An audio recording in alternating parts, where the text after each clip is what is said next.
What's up, guys? So, as you can probably tell, we have found ourselves in Antioch, California. We're going to see what's up with the cops. This is from 2 years ago, and we're going to work our way up to about a month or so ago, I guess it is. And this is the multiple Antioch police officers that are under investigation after a California judge has released pages of text messages showing that the officers repeatedly used racial epithets and expressed thoughts of using less lethal weapons on people. Also, people hate it when I do this. 83% of people that watch these videos are not subscribed to the channel. Click the button and we'll move along. So, let's see where we're at in Antioch 2 years ago. It's shocking. It renders one speechless. Defense attorney Carmela Caramagno says she's shocked, saddened, and outraged at the text messages 17 Antioch police officers exchanged with one another while investigating her client and 3 other defendants. Now this says 17. At this point, I think they're up to like 45 of them. Also, people don't like it when I stop and narrate. If you don't understand how copyright works, feel free to go look it up before you complain about shit you don't understand. We obtained 14 pages of the text in which officers express excitement about shooting rubber bullets in the days leading up to the takedown of 4 murder suspects. Bro, I can't wait to 40 all of them, says one. He says bro, but you can't call him bro. Referring to firing less lethal ammunition. During the stakeout of the suspects, Officer Eric Rumbaugh texted, "So many black people." Officer Jonathan Adams replied, "Bro, they all look the same." Rumbaugh responded, "Tell me about it. I feel like I'm at the zoo." In another exchange, as the officers observed the suspects eating, Rumbaugh texted, "I bet it's chicken." Adams replied, "Could be ribs." Rumbaugh texted back, "For sure watermelon and Kool-Aid." After the arrest, officers shared photos of 2 of the suspects' injuries, photos taken of them in the hospital. "I field goal kicked his head," texted Rumbaugh. "I tried to knock him unconscious, and he got muzzle thumped 6 times before he gave us his hands." This is what they think of you. An unnamed person texted back, "Glad you're having fun, babe." The behavior of the officers is indescribable. Laughing about injuring them, planning to injure them, taking pictures of my client's naked body as he lay in a hospital bed after they did injure him. Now, I'm not disputing what she said. I'm saying I can't find, typically there'll be like evidence of that so we can show everybody what the cops are out there doing. I can't find them. One of the officers even texted a photo of a football referee. Officer Rumbaugh texted, "Bro, my foot hurts, LOL." Officer Adams responded, "Did you kick the guy?" Rumbaugh replied, "Yep, like a effing field goal." The aunt of one of the suspects targeted in the text says this kind of behavior has been swept under the rug for far too long. For the officers? Yes, because apparently this came to light in 2023, but it started in 2019. You don't go around doing dirty and think that dirt can't come back your way. Clearly, none of them belong in law enforcement.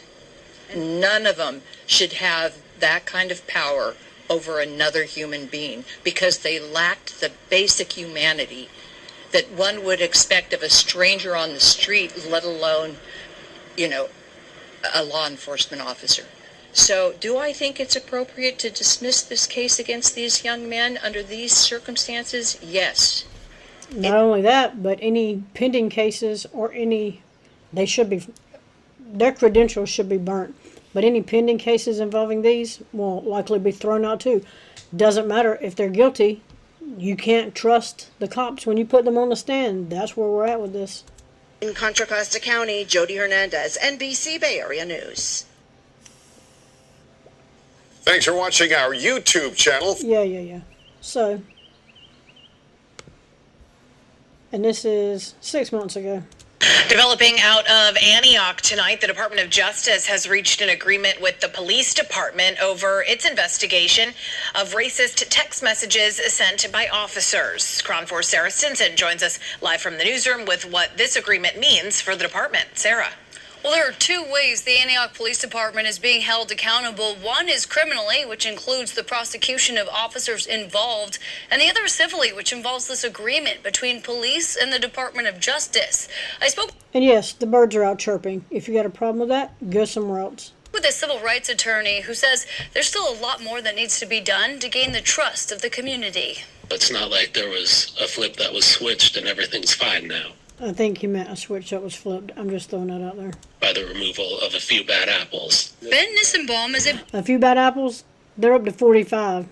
Bay Area attorney who has handled cases involving police misconduct for decades. His law firm currently represents 24 plaintiffs suing the Antioch Police Department. Victims of racial discrimination, excessive force. Some of this misconduct was spelled out in a series of text messages sent by officers in 2020 and 2021.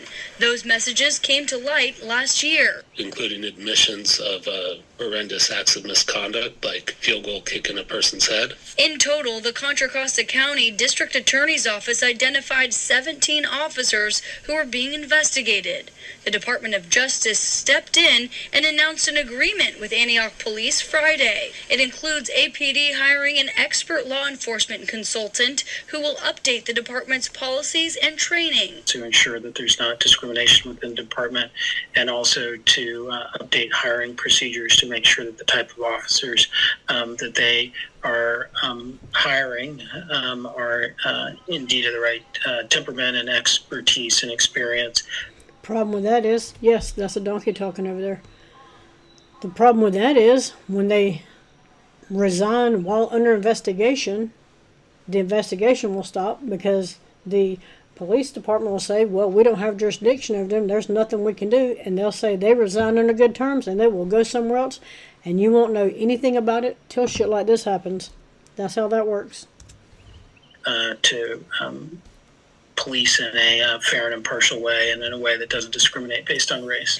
This also requires the police department to review how it collects and analyzes demographic data. There's a lot more to be done.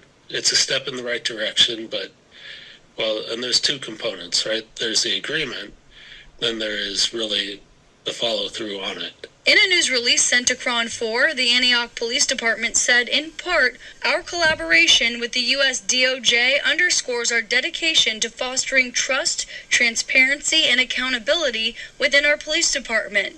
Under this 5-year agreement, we will implement and enhance comprehensive policies, practices, training programs, and oversight mechanisms to ensure that officers uphold integrity and fairness. At least an early step in helping to restore public confidence in the police department in Antioch. And that civil rights attorney says they also want the department to start auditing their officers' phones to look out for any discrimination or misconduct. I was going to say, what you can have them do is have them hook their phones up to a laptop, download all that shit, and go over it every few days. The current mayor of Antioch, Ron Bernal, tells Cron 4 this agreement reflects their commitment to addressing unacceptable actions and past failures. I'm Sarah Stinson reporting. Back to you. Thank you, Sarah. Pretty sad you got to monitor cops like you do teenagers with cell phones. Keep track of what they're doing.